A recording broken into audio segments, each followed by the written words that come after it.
Welcome to Patriots Corner with Dr. Hill. I'm going to try this again this week with another free form content, not doing it from scripted. While I know if you're watching from YouTube or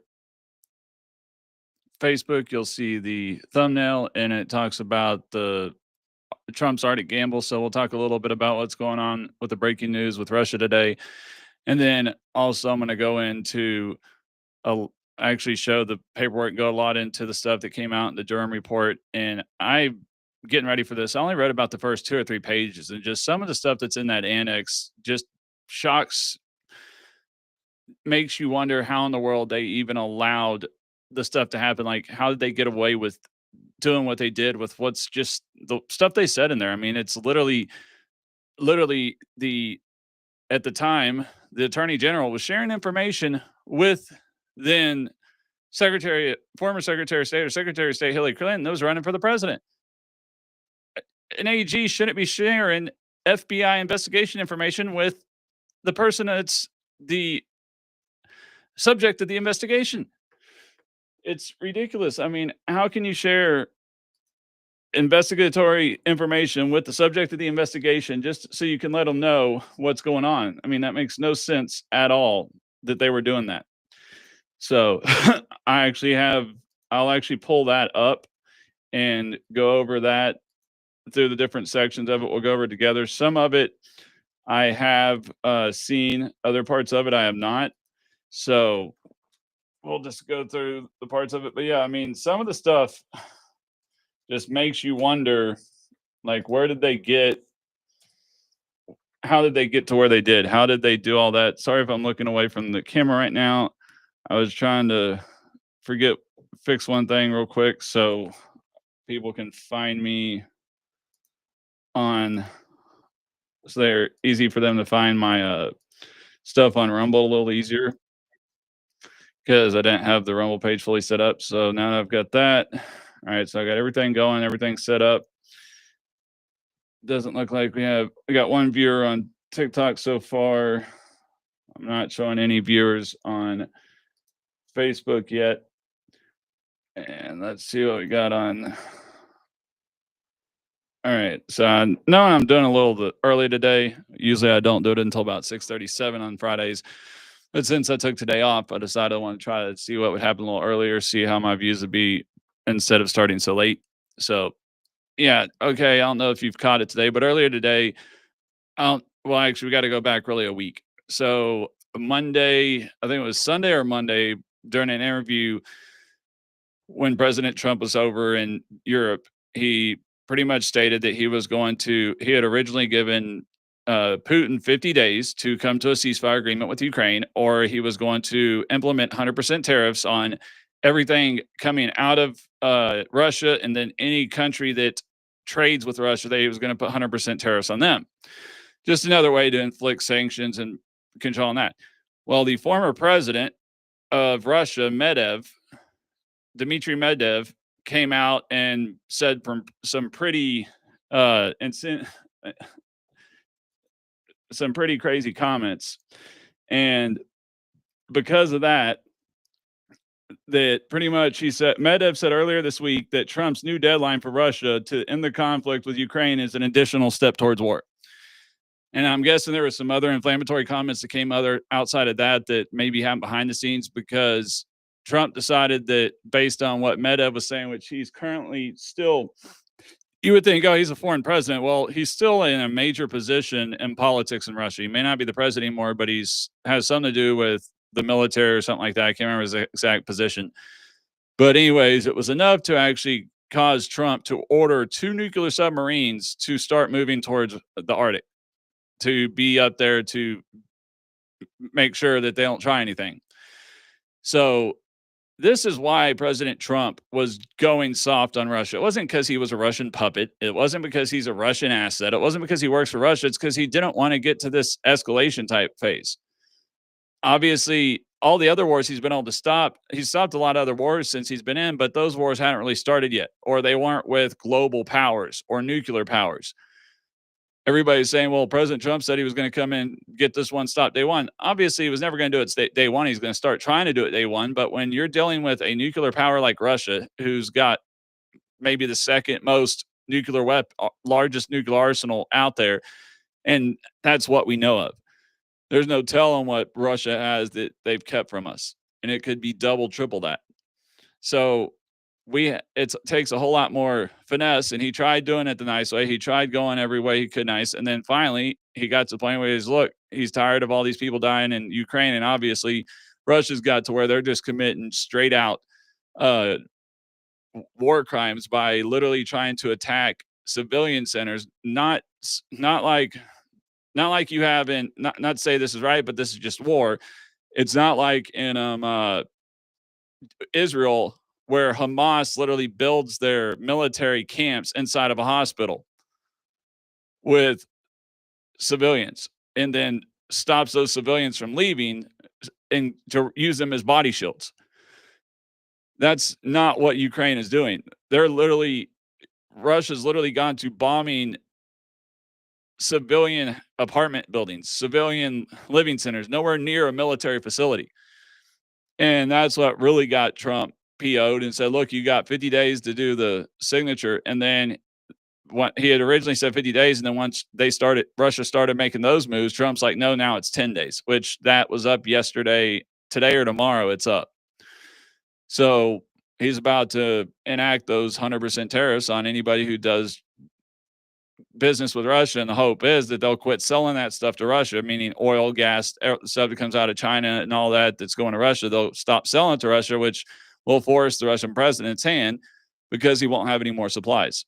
That'll take their supplies. That'll take all the stuff that they need. And that's the ultimate goal there, is to try to stop it without war. But Medvedev is, based on his comments, is looking like they're not wanting, who knows where this is going to go, but hopefully the Trump showing that he's not afraid to take action or get in position to take action, that will hopefully tamper that down, and we can get back to diplomacy and negotiations. But that's kind of where that sits now. I mean, the question is what happens in the long term. But the main part, that was just the easiest thumbnail I could create today for that one. There's not really a lot to cover on it. I mean, I guess like I said, I think there was a lot more that Dmitry Medvedev said. He's the deputy chairman of the Security Council of the Russian Federation. Okay. So yeah, he's pretty much on their form of like the president's main advisors here, like the National Security Council. Pretty much it's what's equal to that. So we'll see what happens, see how that goes. And hopefully nothing happens out of it, but I'm sure it moved us up a couple numbers on our DEFCON ratings when we're activating nuclear submarines, not just nuclear powered, but nuclear carrying submarines to the Arctic. So we'll have to see what happens. Yeah. Medvedev, now the deputy chairman of the Security Council of Russia, cautioned that Trump's announcement Monday that Russia must end the conflict with Ukraine in 10 to 12 days would not end well for the U.S. Trump's playing the ultimatum game with Russia, 50 days or 10. He should remember two things. One, Russia isn't Israel or even Iran. Each new ultimatum is a threat and a step towards war, not between Russia and Ukraine, but with his own country, Medvedev said in a post on X on Monday. Don't go down the Sleepy Joe road. Well, I guess Medvedev forgot. Unlike Sleepy Joe, who says don't do something and then does nothing about it, draws that red line and lets you push all over him, Trump ain't going to do that. Trump will implement those 100% tariffs. He will do exactly what he told him. He's not going to pull back off of it. So, I mean, it almost feels like the way that NATO and all the Eastern European countries have been going, they almost want this war just because of the fact they've seen how hard it's been for Russia to get past Ukraine. They're thinking, oh, we can really beat them. But the problem is the question, are they crazy enough to start? Is Putin close enough to the end of his reign, his age-wise and everything, that he's crazy enough to actually start launching off nuclear weapons? Or would it just be a ground war between Eastern Europe and American stuff? Because they're threatening to say that they're going to attack America. That the only way they're going to attack us is through nuclear weapons. There's no way they're going to even attempt. There's no way they could attempt to try to get to launch soldiers on the ground in the United States. Not when maybe you could get away with it in New York or something where, but you tried to drop, if you try to drop soldiers in the Midwest or in Texas, every door they come around would have a gun pointed at it, shooting at them. They wouldn't last. They wouldn't get 10 feet coming out of those airplanes. So the only way that they could attack America would be to use either ballistic missiles or nuclear warheads. Now, whether they use full out nuclear warheads or they use low grade thermobaric type weapons, which are still against the Geneva Convention, or they just use low yield warheads like a Hellfire missile, but attached to the top of a ballistic missile. I don't know, but that's what we'll have to see what it's talking about. Obviously, hopefully it doesn't instigate. Hopefully, and get it settled down. Again, this is all going to come down to a lot of people say, "Oh, that should be easy to negotiate," but the problem is Putin has already lost so much blood and treasure on this fight that if he just goes out and capitulates and gives up any of the gains that he's gotten, hasn't got nowhere the gains he promised, which was pretty much the majority of Ukraine, but has to give up the gains that he's gotten, or the gains he's gotten aren't even that much.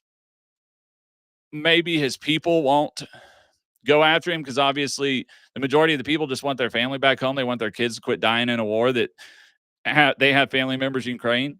I mean, a lot of them still have family members in Ukraine because Ukraine was part of the USSR till the late 80s. So, I mean, it's not like this is 100 years, 200 years separated. I mean, there's a lot of people who are from Russia who have family in Ukraine that lived in Ukraine when it was still part of USSR and stayed there, but the other have stayed in Russia. So, I mean, they used to visit each other. So a lot of them want it over. Now, obviously the hardliners and obviously a lot of the people like Medvedev and other people in Putin's cabinet, if he starts capitulating, they're probably going to take his head.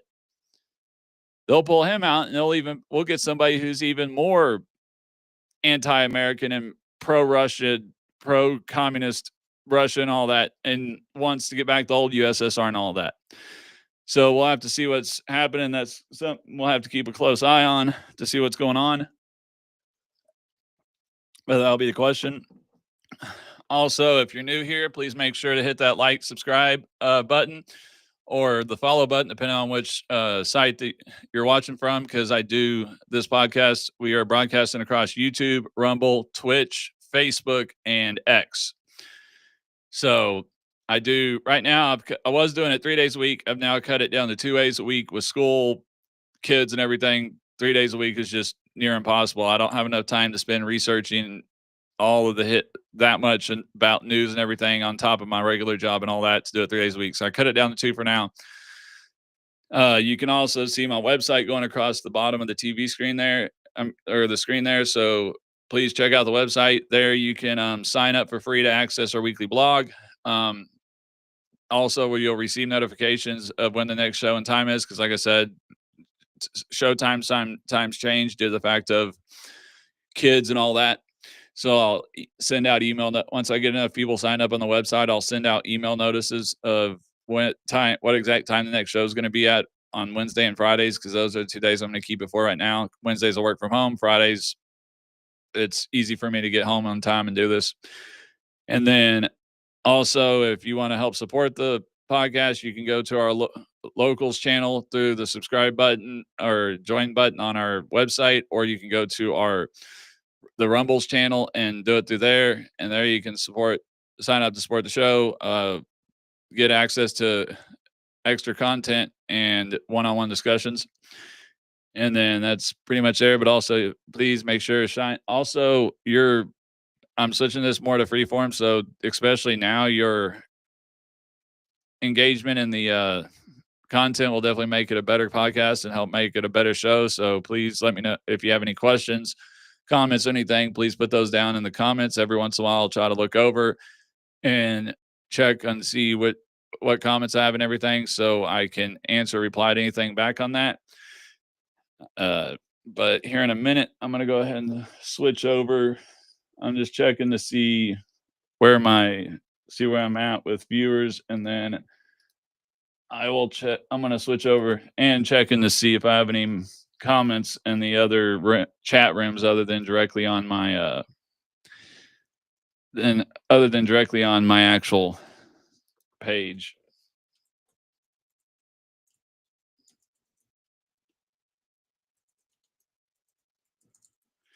And then also you can, I am set up through, this is set up through Restream. So if somebody would like to come up and ask a question or something, I can send a link, and I can send the link through in the comments to let somebody request up. But other than that, I guess I went to live too early today. Last Wednesday, I didn't go live till I think 6:37, and by now I had at least 80 to 100 people in the room.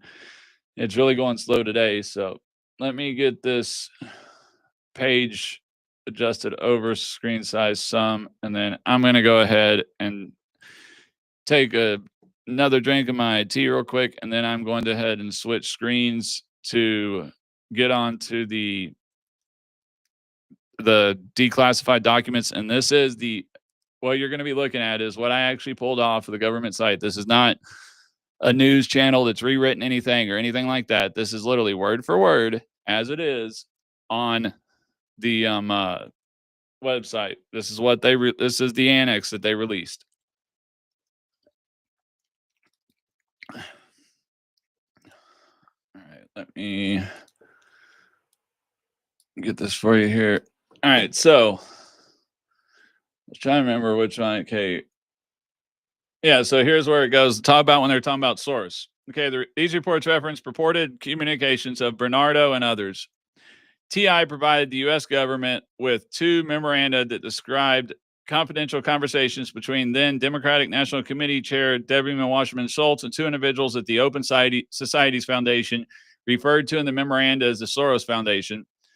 I. Bernardo and Jeffrey Goldstein, who, according to public sources, was senior policy advisor to Eurasia at the Open Society Foundation. The January 2016 memorandum, which was in Russian, stated in relevant part, January 12th of this year, during a confidential discussion with Jeffrey Goldstein, a representative of the Soros Foundation, and Eurasia Democratic National Committee Chairwoman Debbie Wasserman Schultz characterized the situation in her party in light of the growing scandal surrounding Hillary Clinton as follows. Information released to the media in the last few days about FBI investigating possible corruption related to Department of State under the leadership of Clinton.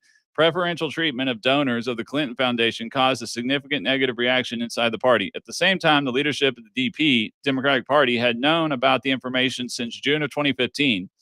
According to Wasserman Schultz, FBI so far does not have persuasive evidence against Hillary Clinton because of the timely deletion of relevant data from mail servers.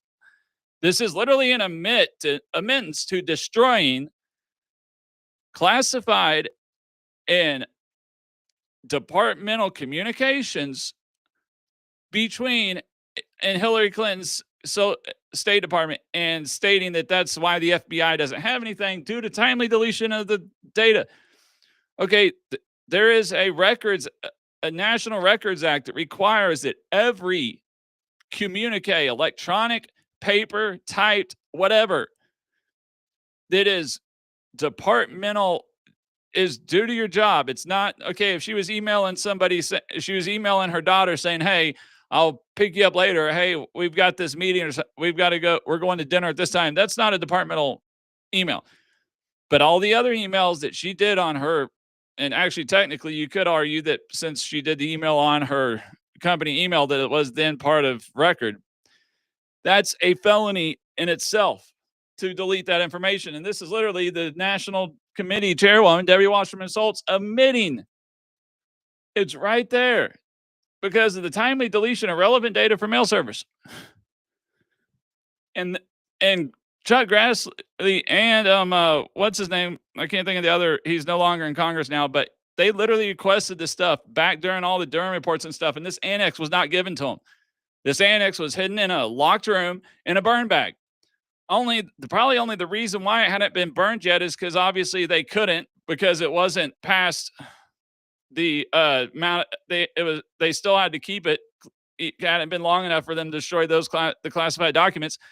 And obviously, they still thought they were going to be in office right now. They thought they were still going to control the White House and control the executive branch, which means they wouldn't have had to worry about it, which shows again why they were so scared about President Trump getting elected. Because they knew that once President Trump got in office, he wasn't going to be picking a bunch of rhino Washington lifers that he can't trust that will do anything to help the power at be to keep their corruption going and to keep their tails protected and do that. So, I mean, it's hilarious. And then also keep going. Obama has no intention to darken the final part of his presidency and legacy by the scandal surrounding the main contender from the DP. To solve the problem, the president puts pressure on FBI Director James Comey through Attorney General Lynch, however, so far without concrete results. Now, it says Comey gravitates towards Republicans. BS. He didn't. So, and then we go here to 2016 March memorandum, which was in Russian stated in relevant part during confidential contacts on March 5th with Leonard Bernardo, Soros Fund Eurasia Regional Director Debbie Wasserman Schultz, Chairperson National Committee of the Democratic Party, characterized developments in the pre-election campaign of Hillary Clinton in the following way. In relation to the consensus reached among the Democratic Party leadership regarding the candidacy of Hillary Clinton, Barack Obama sanctioned the use of all administrative levers to remove possible negative effects from the FBI investigation of cases related to the Clinton Foundation and the email correspondence in the State Department. That can't be legal. Now, obviously, Obama's got immunity, and because he was in office due to the Supreme Court case that went against Trump, pretty much it would, unless the Supreme Court clarified the ruling more, that he would probably still fall under presidential immunity. But I don't see how pushing along the FBI or anything like that during an election that has nothing to do with him, has to do with somebody running to take his place, is how that's legal. And then get back to it. Based upon information from Wasserman Schultz, the FBI does not possess any kind of direct evidence against Clinton because of their timely deletion from the email servers. The political director of the Hillary Clinton staff, Amanda Renteria, or whatever it is, regularly receives information from Attorney General Lynch on the plans and intentions of the FBI. Active work is being done questioning potential witnesses who are mostly computer specialists in the Clinton private circle. They represent the only tools which may be used in this matter. Therefore, their threat is minimal.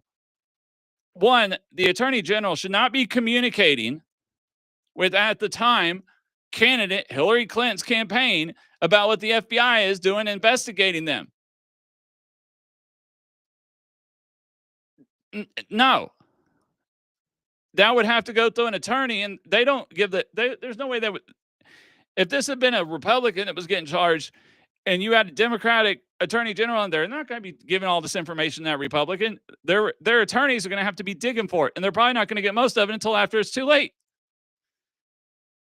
The corruption, and I'm sure this is when Dan Bongino said the corruption is just so bad he doesn't even see how you can run a republic like that. I'm sure this is some of what he's talking about. Because and here's the funny thing.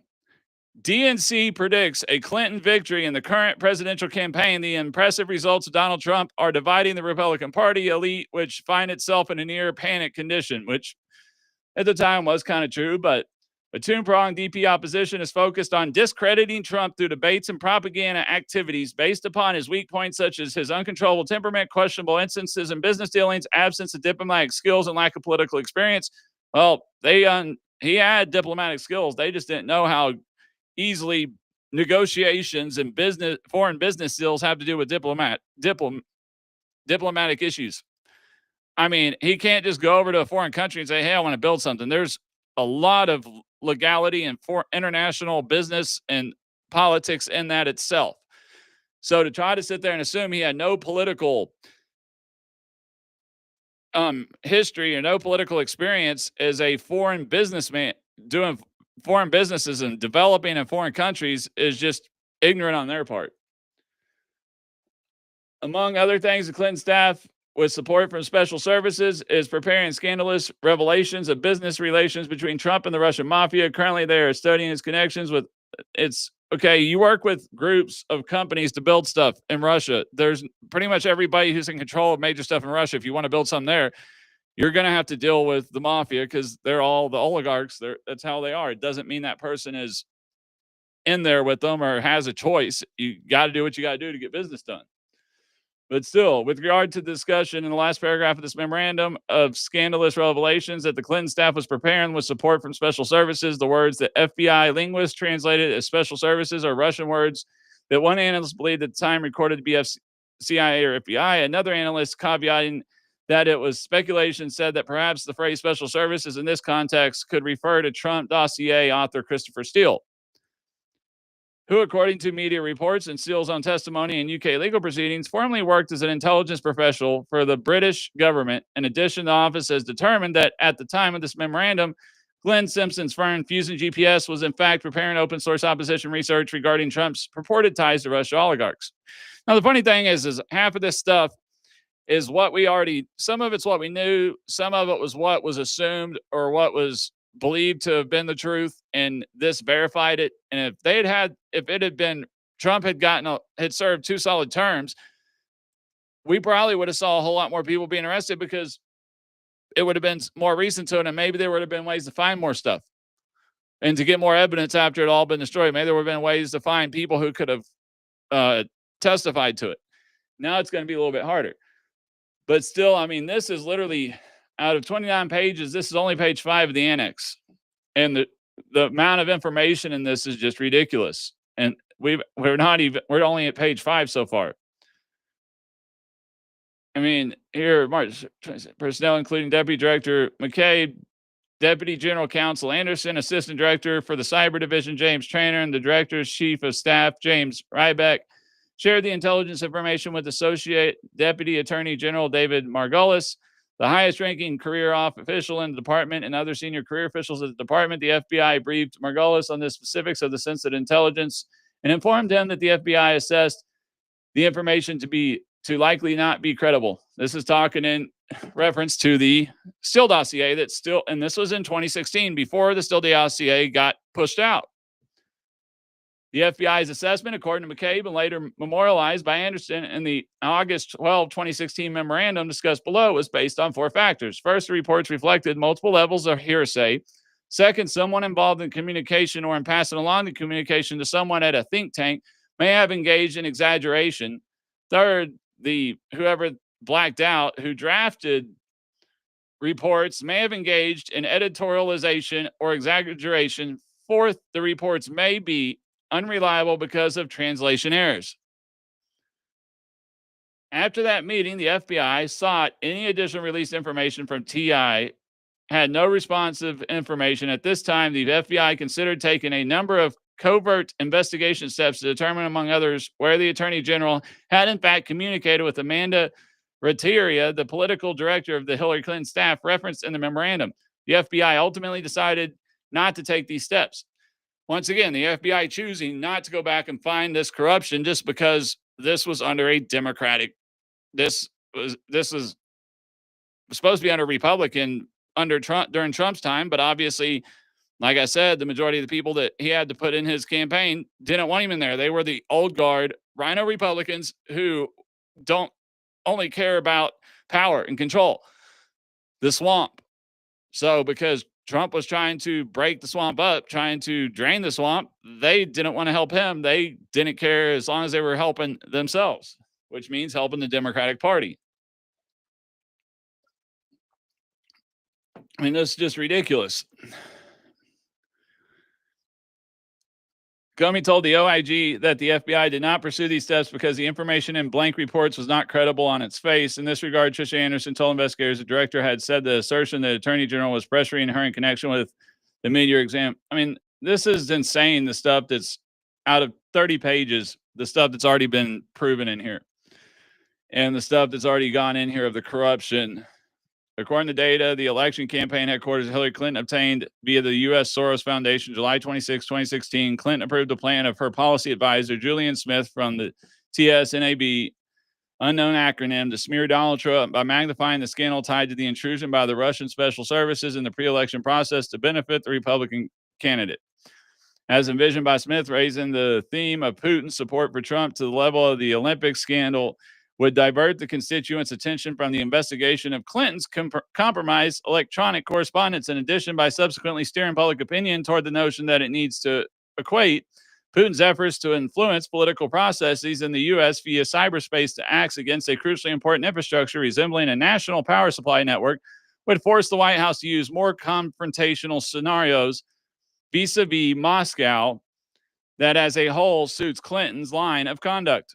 A relatively sluggish reaction by the administration to the events surrounding the DNC that led to the resignation of Chair Debbie Wasserman Schultz provoked exacerbation within the PC, Public Political Convention, and the entire deep state, which may also be used by Clinton to reinforce her position among the security service agents. Even deep states mentioned here. And this is in an FBI, CIA report. This is in the annex of the John Durham report. And he's referring to deep state, or they're referring to deep state in this.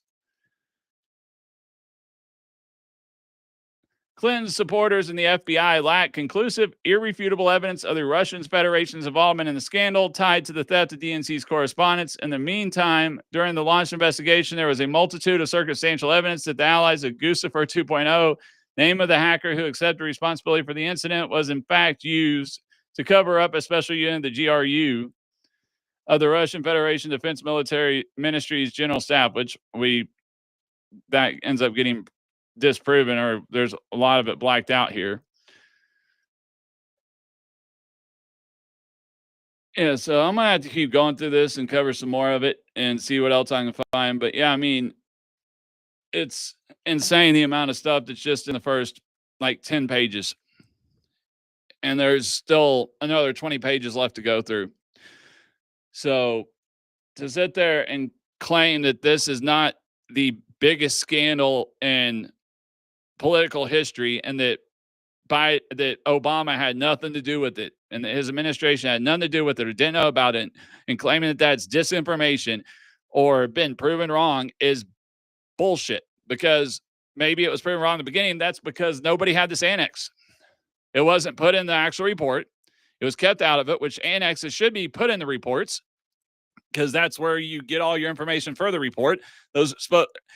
When I do my dissertation or manuscript for my doctorate I'm working on, I have to put the annex in the back, because it has all the attachments of where I got my research information and stuff from, and where all of my sources for my research came from. And then he knows how with that. So to not include this annex in the report is questionable in on its face.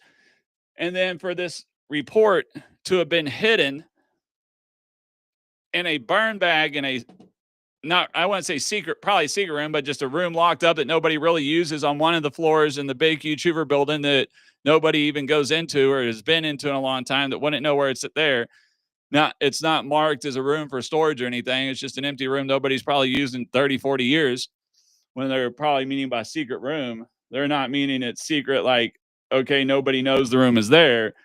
It's more the fact that it's secret because they don't see the room. Nobody uses the room. It's not marked as a usable room or a used room.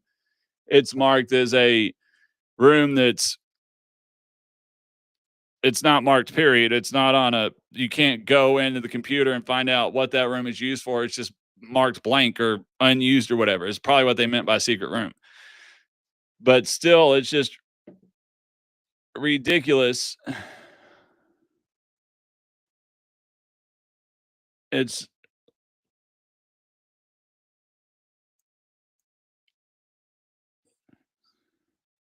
says Julie says it will be a long-term affair to demonize Putin and Trump. Now, it is good for a post-convention bounce. Later, the FBI will put more oil into the fire. Outcome is far from clear, as Americans are more keen on their own woes, and Hillary is hardly good-looking as far as credibility is concerned. Anyways, things are ghastly for U.S.-Russian relations. Okay.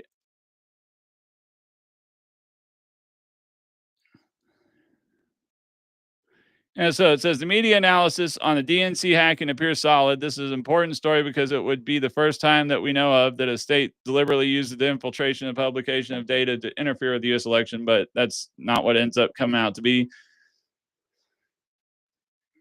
Smith.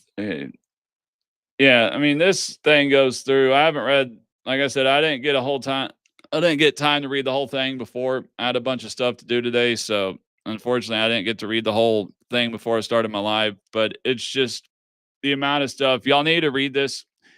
All you've got to do is go to Chuck Grassley's website, his congressional website, and then he's got a link on here for the annex for the Durham report. He kind of gives a good summary of it here if you don't want to read through the whole thing. But we read about most of that. It says, when the Obama administration received this intelligence in March 2016, Fusion GPS was preparing open source opposition research regarding purported ties between Trump and Russians. The research was paid for by Clinton's campaign and DNC. Notably, on April 15, 2020, Grassley released Department of Justice Office of the Inspector General footnotes showing that Russian intelligence was aware of Steele's anti-Trump research in early July 2016. Further, the FBI had reports in hand in 2017 that the dossier may have Russian sources and was potentially Russian disinformation. Meaning that whole report was meant to damage Trump and help Hillary Clinton. Meaning the Russians didn't want Trump, they wanted Hillary Clinton. So maybe Hillary Clinton's the Russian asset for entertainment purposes. If the whole time Russia was actually pushing disinformation to harm Trump, not help Trump, and to help Clinton, then that would have made Clinton the Russian asset, correct? I mean, because that's the left's, what they've tried to push is, but the only reason that the Russians would have helped elect Trump instead of Clinton is because he's a Russian asset or because they control him. That's what the left mainstream media cried 100 million times throughout his whole 4 years of his first term, after the first term, coming up to the re-election of the second term when he said he was going to run again. But yet, wouldn't that mean that it was actually Hillary Clinton that was the Russian asset because she was the one that the disinformation was actually meant to help?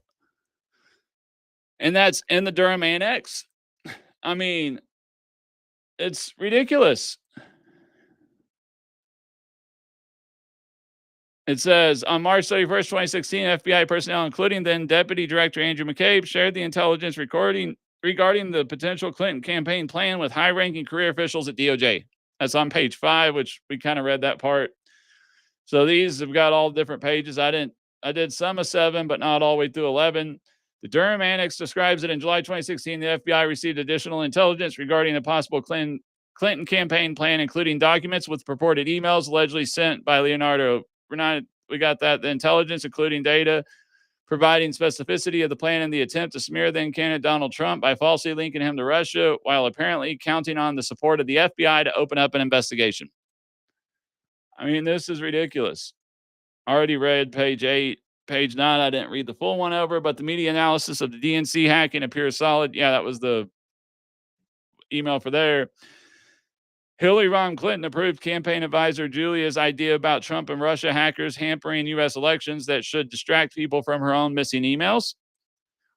The point is making the Russian play a U.S. domestic issue in absence of direct evidence. CrowdStrike and Threat Connect will supply the media and GRU, Russia's main intelligence directive, will hopefully carry on to give more facts. Like they're literally hoping that the GRU will bring them more facts for it. But the problem is the GRU didn't want to help them. They wanted to help them because they want Clinton. They don't want Trump. Again, Trump's not the Russian asset. And I think that's another reason why they were so afraid of Tulsi Gabbard, because they had already shunned her from the Democratic Party just because she was looking at a different type of trying to do she felt a little different about foreign policy based on her experience of actual military service and being on the ground and being overseas and fighting a war, that she wanted to look at foreign policy a little different. And they called her a Russian asset for that and pushed her out of the party. So I think they knew as soon as she got in, once President Trump nominated her as his national director of national intelligence, they knew that she would dig until she found whatever dirt they had.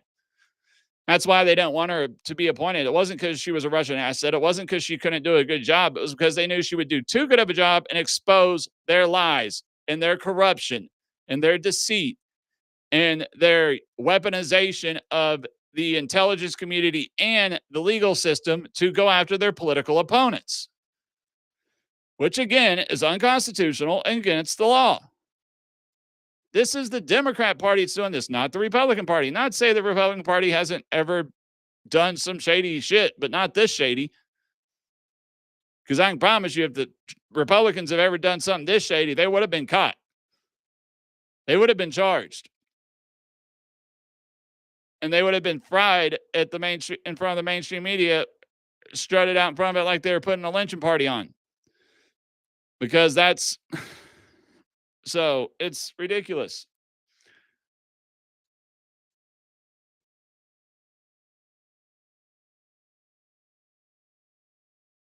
It says the Durham Annex states analysts and officers whom Durham's team interviewed and who are well versed in the sensitive intelligence collection stated that their best assessments was that the Bernardo emails were likely authentic.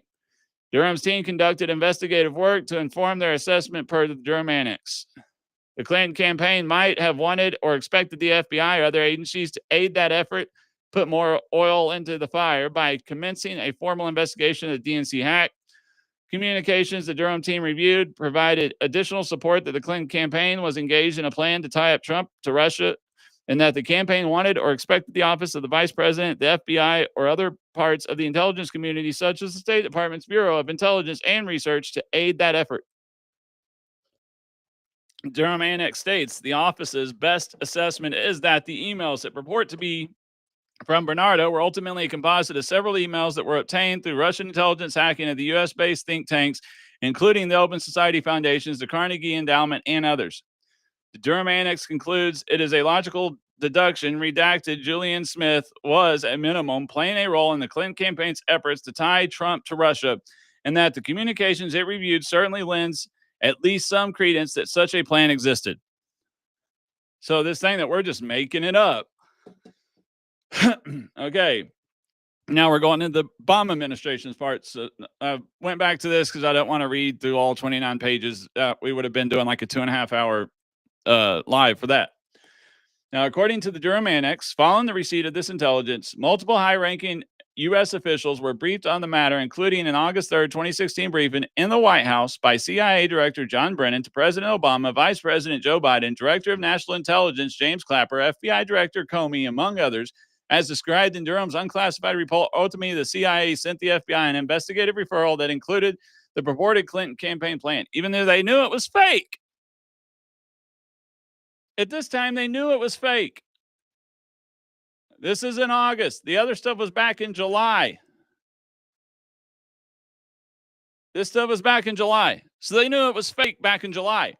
And now in August, they're still moving forward with the investigation, knowing that it's likely disinformation to hurt Trump and help the Clinton campaign. Obama and them are ordering to be moved forward with an FBI investigation. In 2017, the CIA prepared a written assessment of the authenticity and veracity of the above referenced intelligence. CIA stated that it did not assess that the above redacted memorandum or redacted hacked U.S. communications to be the product of Russian fabrications. They didn't even check. They didn't even assess the information. I mean, that's dereliction of duty, period. You didn't even go back and assess it. Why? You just trusted that it was what they said it was all on its face without actually going and looking at it and actually assessing the information. That's a dereliction duty. You're an intelligence agency. That's what you're supposed to do. You're supposed to verify every piece of intelligence that is there and not just assume that it's a factual piece of intelligence. The Durham Annex notes that FBI was fully alerted to the possibility that at least some of the information it was receiving about the Trump campaign might have its origins either with the Clinton campaign or its supporters, or alternatively was the product of Russian disinformation. The Durham Annex concludes, in part, that despite this awareness, the FBI appears to have dismissed the intelligence information as not credible without any investigative steps actually having been taken to either corroborate or disprove the allegations. There again, now the FBI is committing a dereliction of duty. They're not even going to investigate it. So both the CIA and FBI now are both derelict of duty. Obama administration is derelict of duty for ordering the FBI and the CIA to move forward with this investigation without actually verifying the veracity of the contents of the investigation before they went forward with it. It's, I mean, this is ridiculous. So, as the unclassified Durham report began in late 2014, the FBI learned from a placed confidential human source that a foreign government II was planning to send an individual non-U.S. person to contribute to Clinton's anticipated presidential campaign as a way to gain influence with Clinton should she win the presidency. So the Russian agent was inserted in Clinton's campaign, not Trump's. But yet Trump's the Russian agent. Really? You want to go with that one again, leftists, Democrats? You want to try to explain that?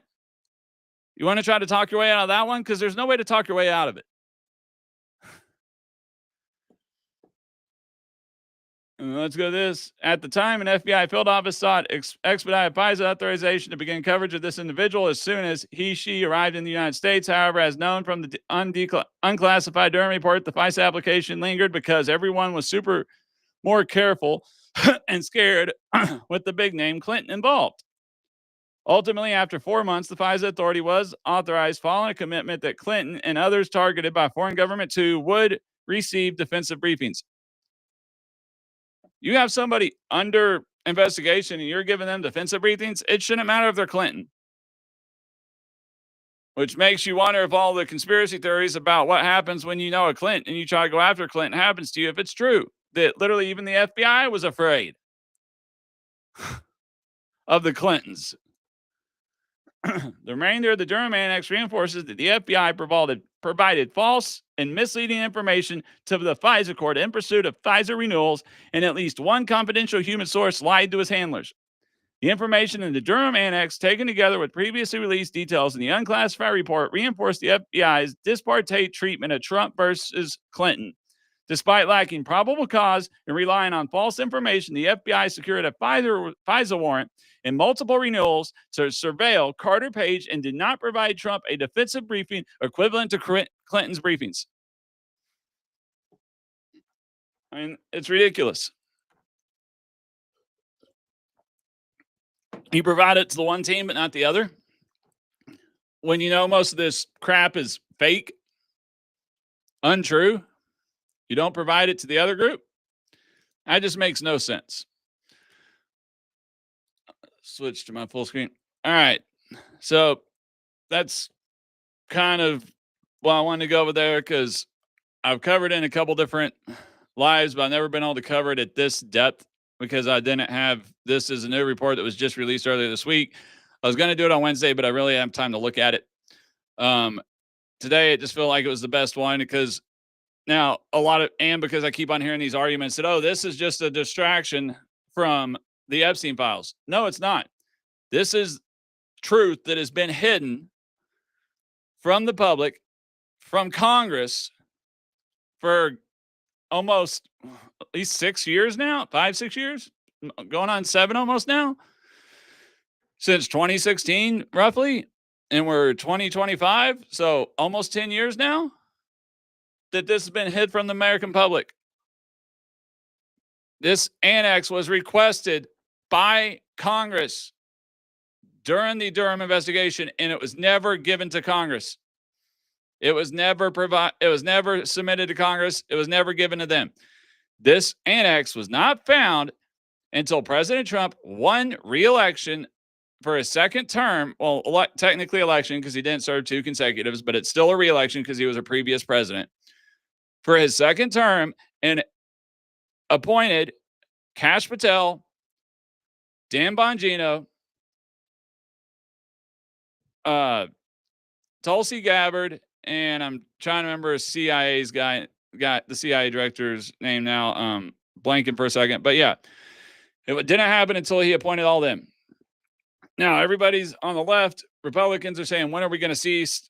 When are we going to see something happen? When are we actually going to see somebody arrested? Well, see, here's the thing. Now they've got to go back and review all these people. They've got to talk to all these people. They've got to verify and go back, verify all this evidence that was never verified. They've got to go back and prove it now. And that's going to be really hard with as late as it's been. So it's going to take time. It's going to take more investigations, more stuff. And obviously it's the Clintons. So you can't just go in there and do nothing. Yeah, I'm guessing I should have started later today because, yeah, by this time I'd had like 80 people in YouTube, and this time I've had really nobody. So I've got 5 in X. Thank you, X. I'll probably end up with a lot more views in X later on. And X is kind of behind. But so that's about, please make sure you like, follow, share, subscribe. Check out the website. You can see all the previous episodes. And please start engaging, do some emails, comments, anything like that. I can answer them in between sections. Let me know what subjects y'all would like me to cover. If there's anything you'd like me to review or anything like that, certain stuff you'd like me to talk about, I can try to form my next show based on that.